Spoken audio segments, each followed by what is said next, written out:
DPCC अध्यक्ष देवेंद्र यादव ने बाबा साहब अम्बेडकर के अपमान पर की तीखी आलोचना, गृह मंत्री से इस्तीफे की मांग की। दिल्ली प्रदेश कांग्रेस कार्यालय में प्रेस वार्ता के दौरान दिल्ली प्रदेश अध्यक्ष देवेंद्र यादव ने बाबा साहब भीमराव अम्बेडकर के अपमान को लेकर तीखी प्रतिक्रिया व्यक्त की। उन्होंने कहा कि गृह मंत्री अमित शाह द्वारा बाबा साहब के लिए दिए गए शब्द निंदनीय हैं और ये देश की जनता और कांग्रेस पार्टी बर्दाश्त नहीं करेगी। इनके नारों से परेशान दिखाई देता है, जय भीम के नारों से परेशान दिखाई देता है। अमीरे शहर का गुलाम सो नहीं पाता जब उसे संविधान सुरक्षित दिखाई देता है। अहंकार भरी आवाज में अपमान हमारे बाबा साहेब का, ऐसे बयानों से उसका हमारे बारे में ख्याल दिखाई देता है। बाबा साहब का अपमान नहीं सहेगा हिंदुस्तान। जैसा कि आप जानते हैं कि 2 दिन पहले जिस तरीके से अमीरे शहर के गुलाम माननीय अमित शाह साहब ने बाबा साहब अम्बेडकर जी के बारे में जिस तरीके के बयान दिए, वो हम सभी को शर्मसार करते हैं और उस बात की पुष्टि भी करते हैं कि जिस तरीके से पिछले कई सालों से माननीय राहुल गांधी जी और कांग्रेस पार्टी एक बात मजबूती के साथ कहती रही है कि भारतीय जनता पार्टी जो पिछले 10 सालों से हुकूमत में है,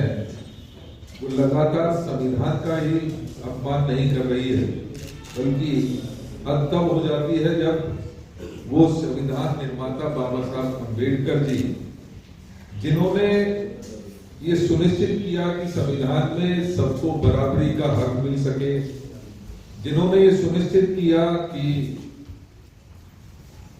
जो देश में हजारों साल की गुलामी के बाद जो व्यक्ति पिछड़ गया था, उसको बराबरी का हक दिलाने का जिसने संविधान में प्रोविजन किया, उन बाबा साहब अम्बेडकर जी के बारे में जब इस तरीके की टिप्पणी होती है, वो भी पार्लियामेंट जैसे स्थान पर,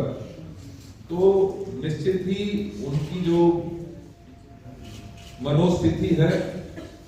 जो भारतीय जनता पार्टी का एजेंडा है, वो साफ सामने नजर आता है। साथियों,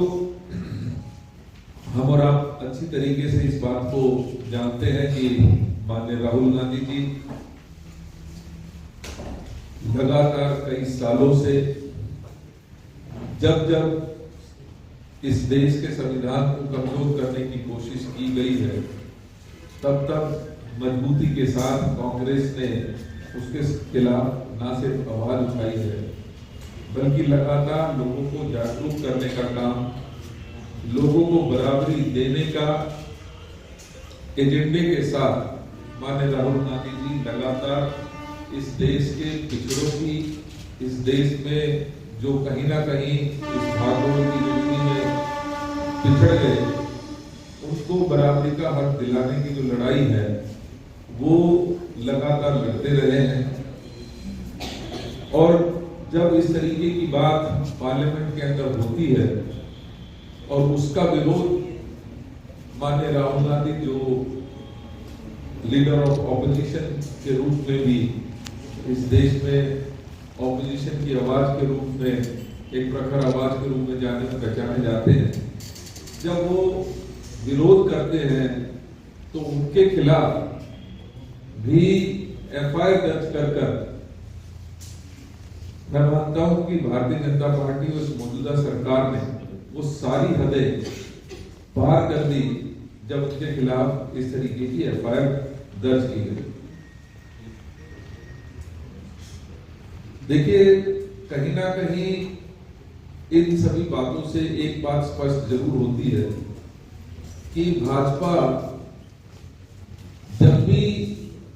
बराबरी की बात आती है, वंचितों की बात आती है, दलितों की बात आती है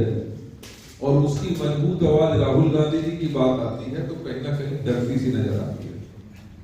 और सच ये है कि भाजपा डरती है कि कहीं दलित पिछड़ा समाज एक ना हो जाए। भाजपा डरती है कि कहीं बाबा साहेब के विचारों को बढ़ावा न मिल जाए। भाजपा डरती है कि कहीं उनकी सांप्रदायिक राजनीति खतरे में ना आ जाए, और उसी का नतीजा है कि एलओपी के ऊपर एक ऐसी भद्दी टिप्पणी के विरुद्ध अपनी आवाज उठाने के लिए माननीय राहुल गांधी जी के खिलाफ केस दर्ज किया जाता है। उनको लगातार प्रताड़ित करने की कोशिश की जाती है, लेकिन ये राहुल गांधी जी हैं जो दलितों की आवाज हमेशा से लड़ते रहे हैं, और कहीं ना कहीं मैं मानता हूं कि इन बातों से उनको और ताकत मिलती है। जब कोई उनको दबाने की कोशिश करता है तो और मजबूती के साथ दलितों की आवाज बनकर कांग्रेस सामने आती है। भाजपा को डरना चाहिए, क्योंकि न तो बाबा। टॉप स्टोरी ब्यूरो के लिए दिल्ली से हेमंत कुमार की रिपोर्ट।